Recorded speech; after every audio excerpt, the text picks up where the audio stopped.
veille sur nous, il nous garde, il nous préserve des dangers et il mérite toute notre gratitude. Amen. Oh bien-aimé, nous avons un Dieu formidable. Alléluia. Nous avons un Dieu formidable. Les jours où l'Église quittera le monde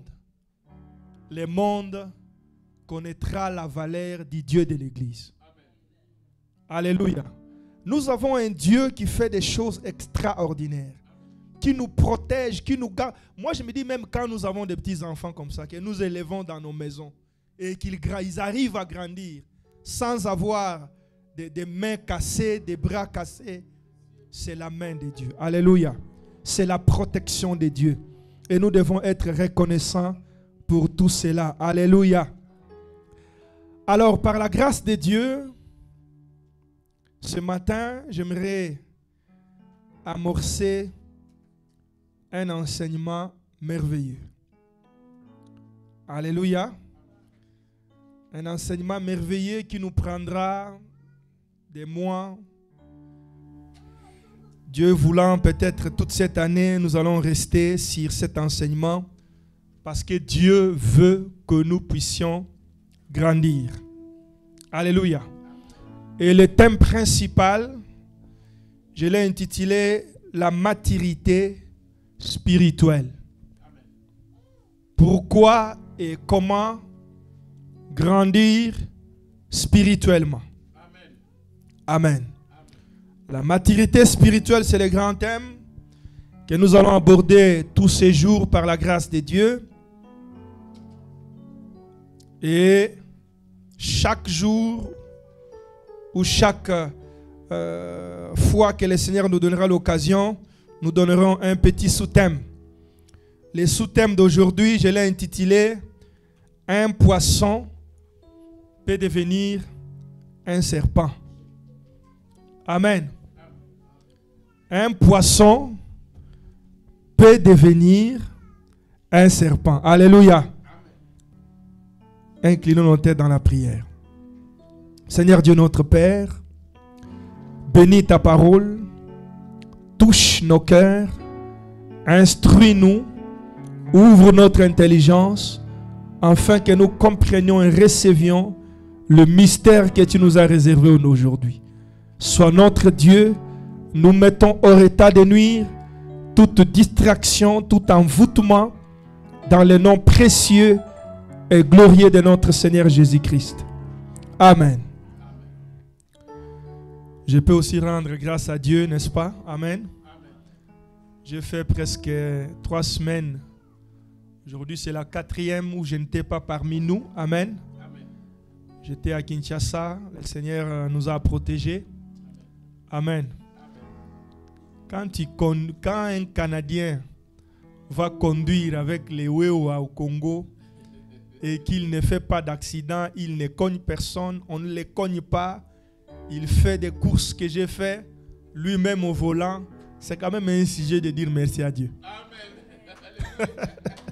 Alléluia. Amen.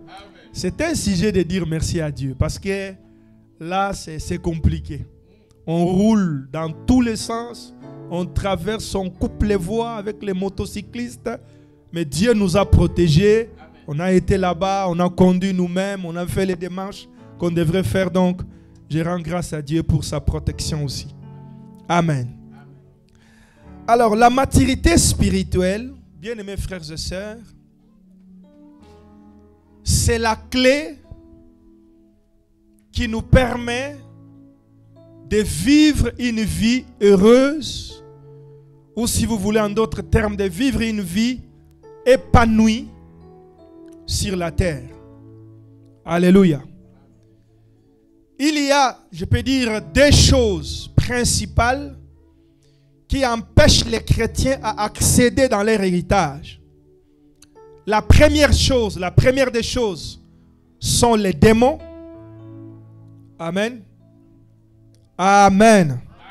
Les esprits impurs qui travaillent, qui nous bloquent et qui nous empêchent d'accéder dans notre héritage.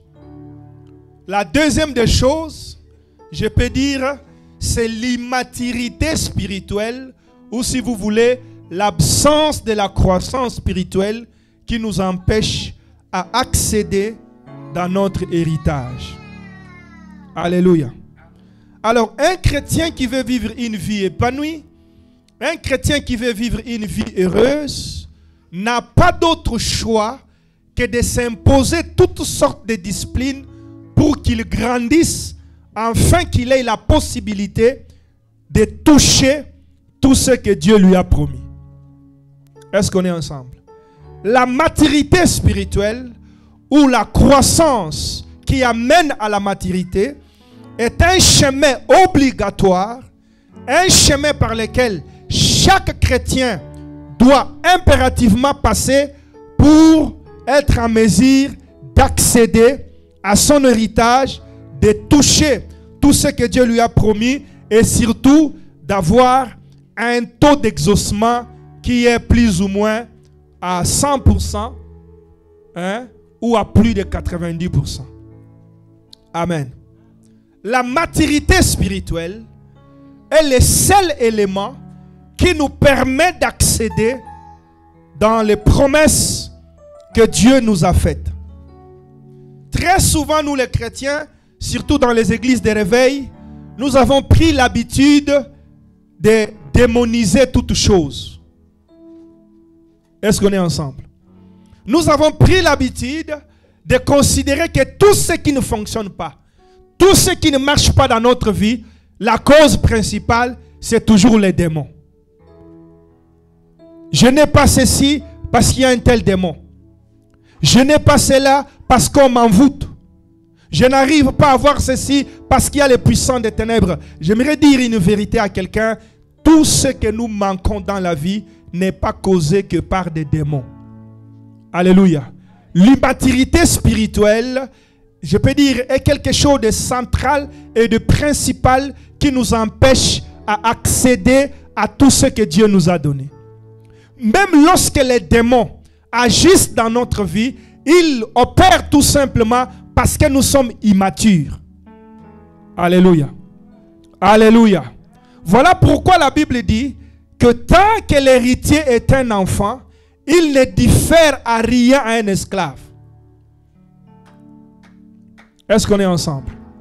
Or, un esclave, c'est celui sur qui domine une puissance ou une supériorité quelconque.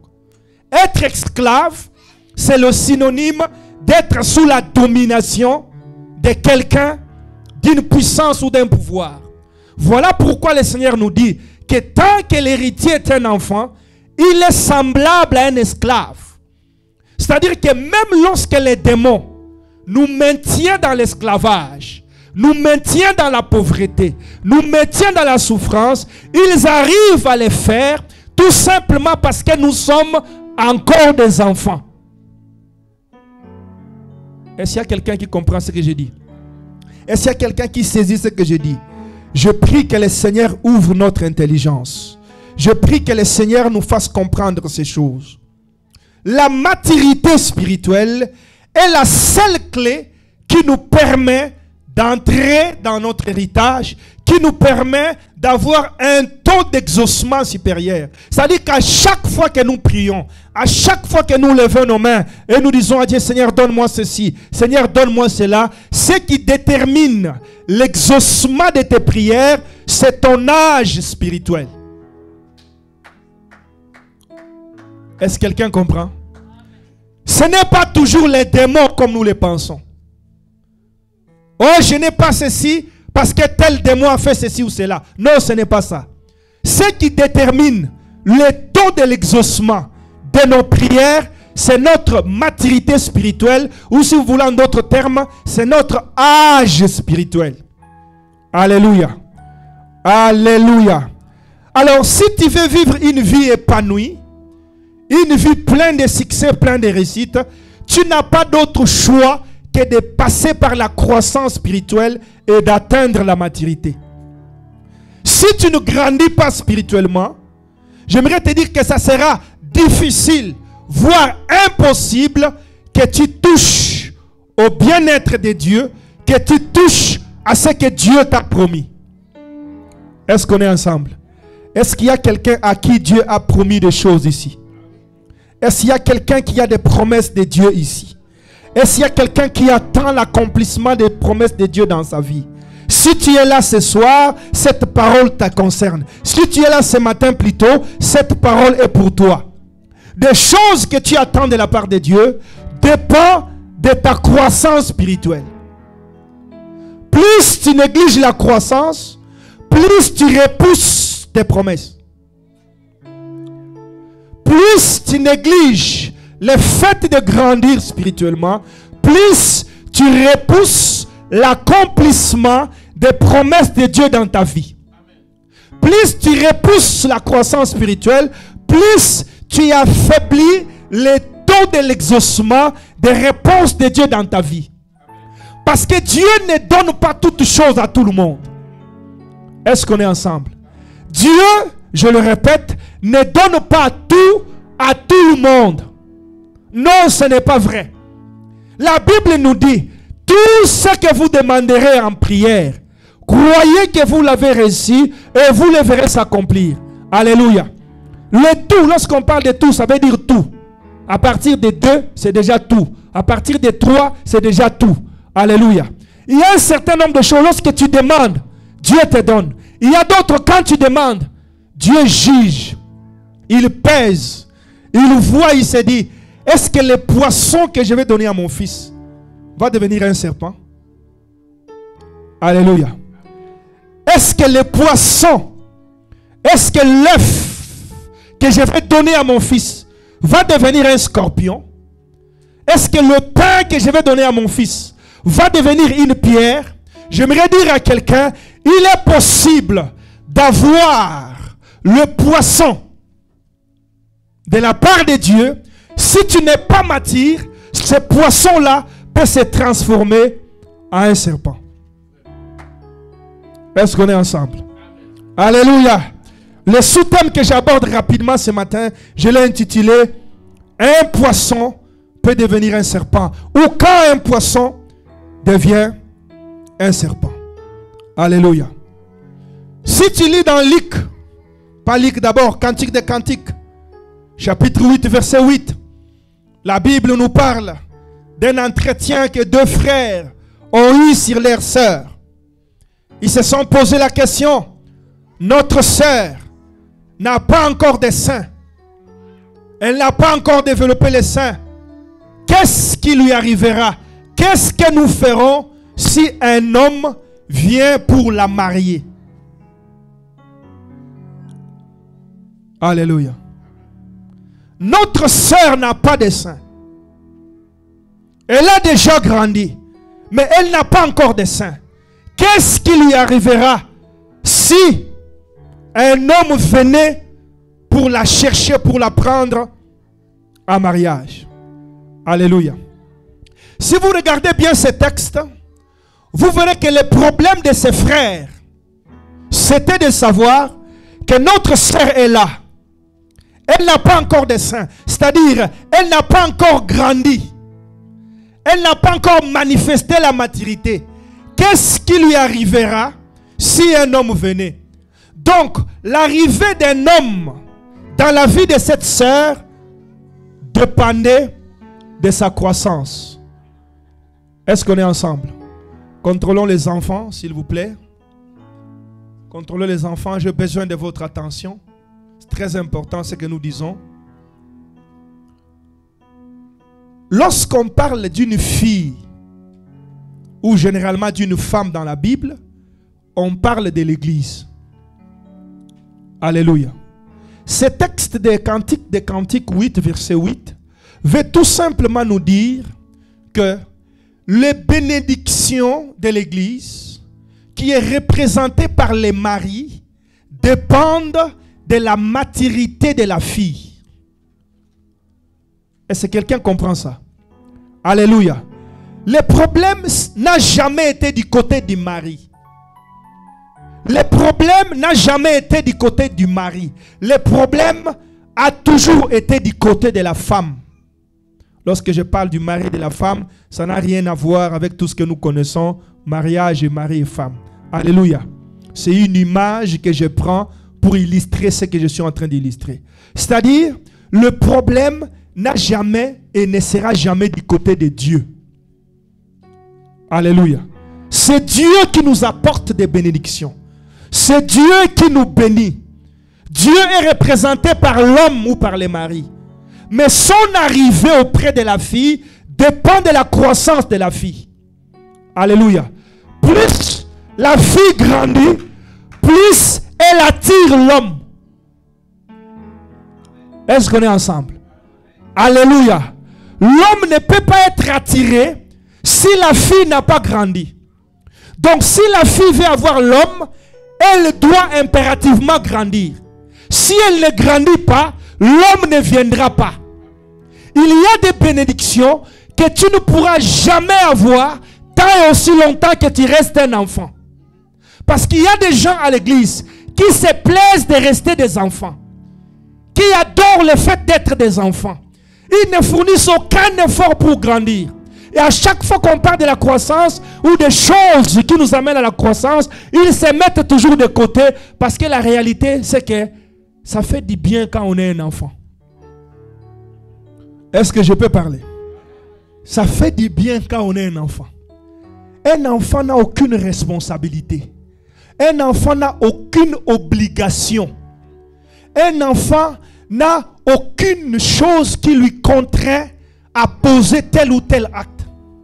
Tout ce qu'un enfant sait, c'est de manger, de dormir et de se réveiller, de jouer. Alléluia.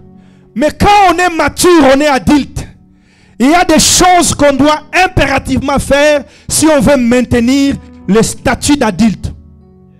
Est-ce qu'on est ensemble? Il y a des choses qu'on doit régulièrement faire, des actes qu'on doit régulièrement poser, la responsabilité qu'on doit prendre pour maintenir cette statut ou ce statut d'adulte. Alléluia. Ça ne coûte rien. Je peux dire en d'autres termes, c'est trop facile d'être un enfant. Alléluia. Mais c'est très compliqué d'être un adulte. À l'église, les chrétiens préfèrent être des enfants. Alléluia. C'est pourquoi généralement, quand le pasteur voyage, le pasteur se déplace dans toutes les églises, vous verrez que les gens régressent. Ils baissent dans leur foi, dans leur engagement, dans leur attachement à Dieu. Alléluia. Et lorsqu'on leur dit faisons ça, ils se disent toujours, ah, bon, c'est le pasteur qui devrait le faire ou qui doit le faire. Alléluia. Comme il n'est pas là, bon, nous aussi, on préfère vaquer à nos occupations. Ça, c'est le signe de l'immaturité spirituelle. Alléluia. Parce que le pasteur a la même nature que toi. Est-ce qu'on est ensemble? Et le pasteur a été aussi à ta place. Si le pasteur est là, ça ne signifie pas que tout le temps il doit être là et tous les jours. Lorsque nous lisons la Bible, l'épître des apôtres à Timothée, à Tite, ainsi de suite, à tous ces disciples-là, vous pensez que les apôtres avaient passé combien de temps avec ces disciples-là? Alléluia. Il y a des gens dans cette église, depuis que nous sommes ensemble, ils ont reçu des tonnes et des tonnes d'enseignements, des tonnes et des tonnes de prédications, des tonnes et des tonnes d'encouragement. Mais jusqu'aujourd'hui, ils sont incapables de produire un seul fruit de tout ce qu'ils ont reçu. Ils se contentent d'être toujours des enfants. Ils se contentent de venir à l'église, écouter la parole, chanter, danser, sortir. Bien-aimés frères et sœurs, si tu ne grandis pas, il y a des choses que Dieu ne te donnera pas. Est-ce que nous aimons la vérité? Est-ce que nous aimons la vérité? La croissance est le seul gage qui nous permet de toucher des choses auprès de notre Dieu. Tu veux des choses, spirituellement parlant, tu dois grandir. Alléluia. Alléluia. Donc, ce texte de Cantique nous montre que l'arrivée de l'homme dans la vie de cette fille ne dépendait pas de l'homme, ça dépendait de la croissance de la fille. Ça dépendait du développement corporel de la fille. J'aimerais dire une vérité à quelqu'un. L'arrivée de la paix dans ta vie, l'arrivée du mariage dans ta vie, l'arrivée de la joie dans ta vie dépend de ta croissance. Tu dois grandir, développer en toi tout ce que Dieu t'a donné afin que Dieu vienne bénir ta vie. Alléluia. Alléluia. Si tu ne grandis pas, ça sera difficile, je peux dire même impossible, que Dieu te donne un certain nombre de choses, parce que le principe de Dieu, Dieu nous dit qu'il ne peut pas donner un serpent à son fils si ce dernier lui demande un poisson. Il ne peut pas donner à son fils une pierre si ce dernier lui demande un pain. Il ne peut pas donner à son fils un œuf si ce dernier lui demande, il ne peut pas lui donner un scorpion plutôt, si ce dernier lui demande un œuf. Alléluia. Et le Seigneur m'a fait comprendre ceci. La raison pour laquelle je ne vous donne pas tout ce que vous demandez, parce qu'il y a des choses, il y a des gens, si je leur donne ce qu'ils demandent, cela va se transformer directement. Si c'était un poisson qu'il demandait, si je lui donne le poisson, qu'il n'est pas mature, ce poisson va devenir un serpent. Alléluia. Si je lui donne un œuf qu'il n'est pas mature, cet œuf-là, de l'œuf sortira un scorpion. Alléluia. S'il demande un pain, je peux lui donner un pain, mais ce pain-là peut devenir une pierre. Alléluia. Cela signifie quoi, mes chers bien-aimés, frères et sœurs? Dieu étant notre Père, il nous aime tellement d'un amour inaltérable qu'il y a des choses qu'il nous prive juste pour continuer à nous avoir dans sa présence. Et le Seigneur m'a fait comprendre ceci. Toute bénédiction, tout ce que vous prétendez être comme une bénédiction, que vous obtenez et qui finit par vous éloigner de moi, cette bénédiction-là ne vient pas de moi. Est-ce que quelqu'un m'entend? Toute bénédiction, tout poisson que vous recevez de Dieu, qui finit par vous éloigner de Dieu, ça signifie que ce poisson-là est devenu un serpent. Parce qu'un serpent, c'est la nature de Satan. Un serpent donne la mort. Un serpent donne la séparation. J'aimerais te poser la question. Tout ce que Dieu t'a donné, tout ce que tu prétends avoir reçu de la part de Dieu, cela te rapproche de Dieu ou ça t'éloigne de Dieu? Est-ce qu'on est ensemble? Alléluia. Il y a certaines personnes qui étaient des chrétiens, cherchant Dieu, aimant Dieu, adorant Dieu, servant Dieu, jusqu'au jour où ils ont eu le Canada comme un poisson. Ils ont prétendu que ce poisson venait de Dieu. Et étant arrivé au Canada, ce poisson-là, qui est le Canada, est devenu pour eux un serpent.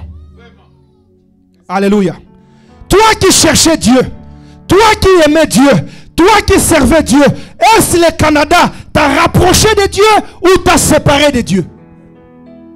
C'est pourquoi Dieu me faisait comprendre que la plupart d'entre vous, vous avez des bénédictions qui ne viennent pas de moi. Vous avez des bénédictions qui viennent tout droit du diable. Parce que le diable peut vous donner un poisson qui va finir par se transformer en un serpent. Je ne sais pas si quelqu'un me comprend. Alléluia. Bien-aimés frères et sœurs, le diable est capable de vous donner un semblant de bénédiction.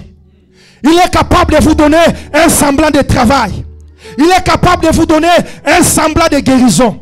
Il est capable de vous donner un semblant de tout ce que vous cherchez, mais dans le seul but de vous séparer de Dieu, de vous éloigner de Dieu ou de vous tuer. Parce que le serpent donne la mort, il le sépare. Est-ce que tu es encore vivant spirituellement?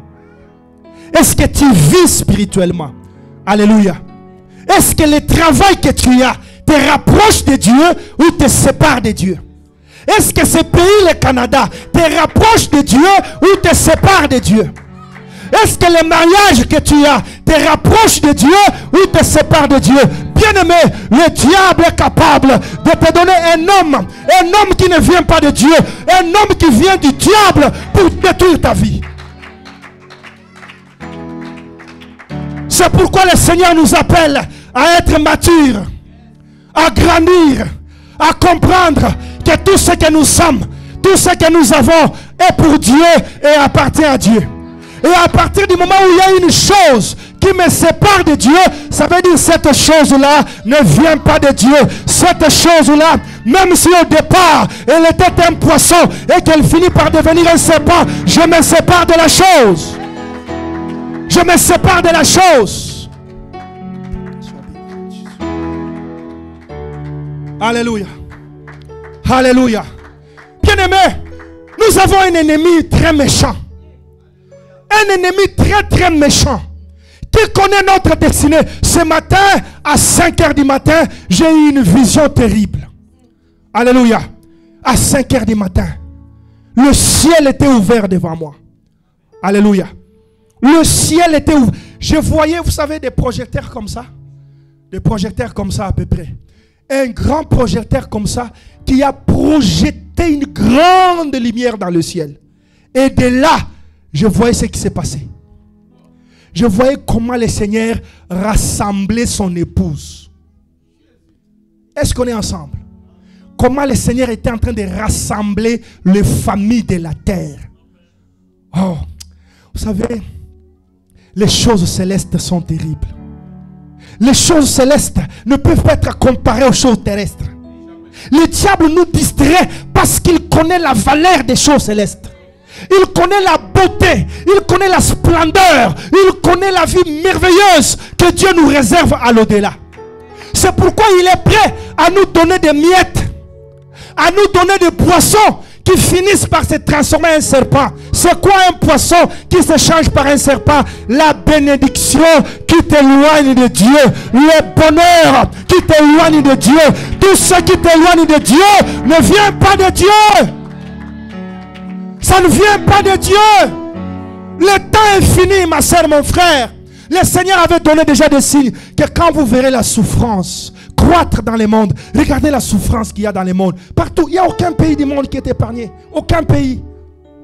Et les gens qui vivent ces souffrances-là, tous se tournent vers leur bien-être, se tournent vers leur bonheur, se tournent vers des miettes, se tournent vers des choses terrestres. Pourquoi? Parce que c'est tellement pénible de vivre que les hommes sont obligés de se tourner, de regarder la terre, alors que l'agneau est sur le point de revenir.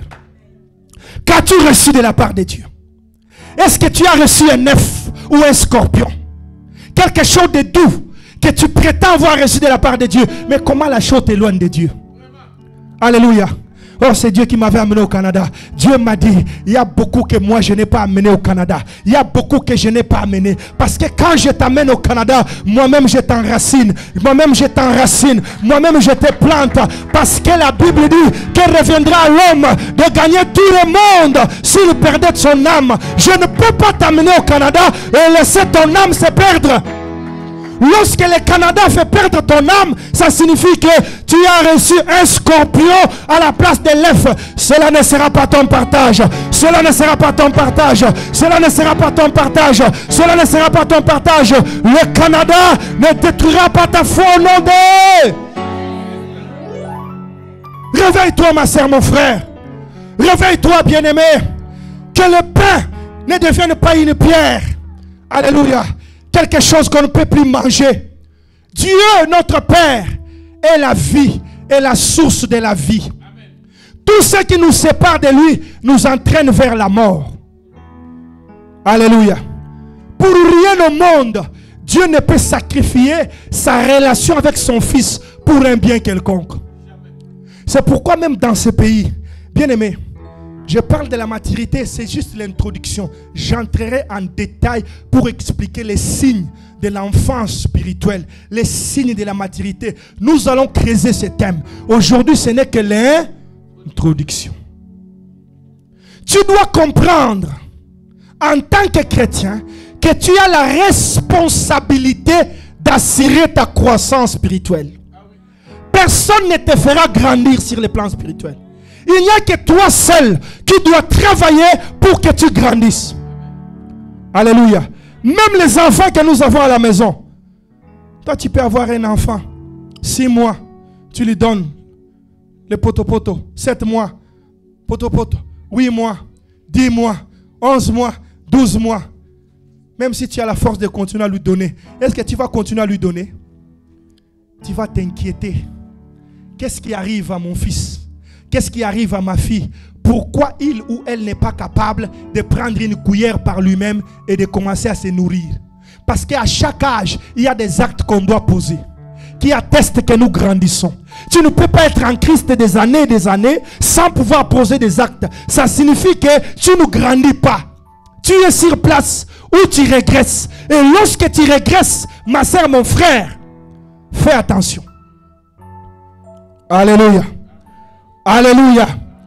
Tu veux vivre la grâce de Dieu, avoir un taux d'exaucement à 100%, commence par chercher à tout prix de grandir.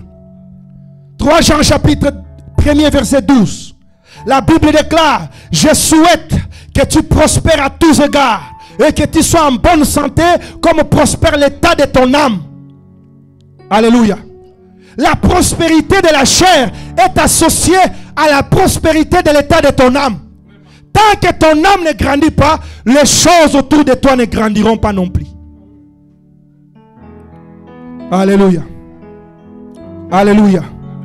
Un homme mature, c'est celui qui sait poser des actes. Lorsqu'on parle de la maturité, j'aimerais chuter par là. Le mot maturité a la même racine avec le mot maîtrise. Alléluia. Avoir la maîtrise dans tel ou tel domaine, c'est avoir la maturité dans ce domaine-là. Est-ce qu'on est ensemble? Avoir la maîtrise sur un domaine quelconque signifie tout simplement avoir la maturité dans ce domaine-là. Alors, lorsque tu n'as pas la maîtrise de ta vie chrétienne, tu n'as pas la maîtrise de tes engagements chrétiens, lorsque tu n'as pas la maîtrise de tes engagements avec Dieu, ça signifie tout simplement que tu es encore immature. Alléluia. Et lorsqu'on parle de la maîtrise, on parle ni plus ni moins de la capacité que l'homme a de répéter les choses, répéter les mêmes choses. Quand on dit que cet homme a la maîtrise en physique, ça veut dire qu'il a la capacité de répéter les mêmes exercices de physique sous toutes leurs formes. C'est ça la maîtrise. Alléluia.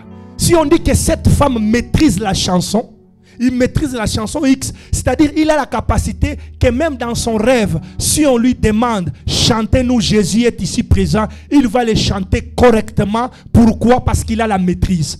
La maîtrise ne se marie pas avec les tâtonnements, avec l'instabilité, avec les variations. Quand vous voyez quelqu'un qui varie dans ses choses, dans ses relations, dans sa façon d'agir et d'opérer, c'est une personne qui n'est pas mature. Et atteindre la maturité avec Dieu, c'est le synonyme d'avoir des engagements clairs avec Dieu, de rendez-vous clairs avec Dieu, des choses qu'on fait régulièrement et constamment avec Dieu. Est-ce que quelqu'un comprend? Quand vous voyez quelqu'un qui prie lundi, il revient encore vendredi prochain, il revient encore dimanche, je ne sais de quel jour, ça veut dire qu'il n'a pas la maîtrise de sa relation avec Dieu. Donc il n'a pas la maturité spirituelle. Un homme mature ne prie pas parce qu'il a envie de prier. Un homme mature prie parce qu'il doit prier. Est-ce qu'on est ensemble? Ça veut dire même lorsque son corps lui dit dors, lui s'impose la discipline parce qu'il a la maîtrise de la prière. Est-ce qu'on est ensemble? Alléluia. J'aimerais te poser une question. Dans ta relation avec Dieu, tu as la maîtrise de quoi? Nous avons lu avec vous Luc chapitre 16. C'est par là que je cite 10 à 13. Le Seigneur nous dit ceci. Si vous êtes infidèles dans des petites choses, qui vous donnera ce qui est à vous? Si vous êtes infidèles dans ce qui est injuste, dans des choses terrestres, qui vous donnera des choses spirituelles? Ça veut dire la maîtrise que tu as dans l'exercice des petites choses te donne de grandes choses. Si tu n'as pas la maîtrise dans l'exercice des petites choses, tu ne pourras pas voir les grandes choses. Alléluia. Même sur les plans financiers, tu ne peux pas atteindre la croissance financière si tu n'as pas la maîtrise des petites sommes. Donnez-moi un bon amen. Donnez-moi un bon amen. Si tu n'es pas fidèle à Dieu avec $1000, tu ne le seras jamais quand tu auras $10,000. C'est le diable qui te trompe. Que quand tu auras $10,000, tu feras plus. Maintenant tu as des problèmes. Occupe-toi de ceci, occupe-toi de cela. Ça c'est le mensonge du diable. Parce que le principe dit quoi? Si vous êtes infidèle dans ce qui est injuste, c'est-à-dire des choses terrestres, dans ce qui est petit, vous le serez quand vous aurez de grandes choses. Est-ce que quelqu'un peut lever la main? La maturité dans tous les domaines. Nous le verrons dans les domaines financiers. Nous le verrons dans les domaines de la prière. Nous le verrons dans les domaines de la sanctification. Nous le verrons dans les domaines de l'engagement. Nous le verrons dans les domaines du service. Même dans les domaines du service, si tu n'es pas mature, tu ne sauras pas reproduire les mêmes exercices qu'on vous demande chaque jour. Tu ne sauras pas. Parce que la maturité rime avec la maîtrise. Est-ce qu'on est ensemble? Alléluia. Combien d'entre nous cherchent des bénédictions? Combien d'entre nous demandent à Dieu l'argent? Combien d'entre nous veulent à ce que Dieu leur donne l'argent? Mais est-ce que nous avons la maîtrise du peu que Dieu nous a donné? Est-ce que nous avons la maîtrise? Alléluia. Est-ce que nous sommes fidèles dans le peu que Dieu nous a donné? Amen. Est-ce qu'on peut acclamer le Seigneur? Acclamons le Seigneur, acclamons le Seigneur. Alléluia. Je vais continuer ça dimanche prochain par la grâce de Dieu. La maturité, c'est la clé qui nous introduit dans la gloire. C'est la clé qui nous introduit à l'élévation. C'est la clé qui nous introduit dans de grandes choses. Inclinons nos têtes. Père, bénis ces moments. Bénis ces temps. Visite-nous. Remplis nos cœurs de ta parole. Au nom de Jésus-Christ. Amen. Acclamons le Seigneur.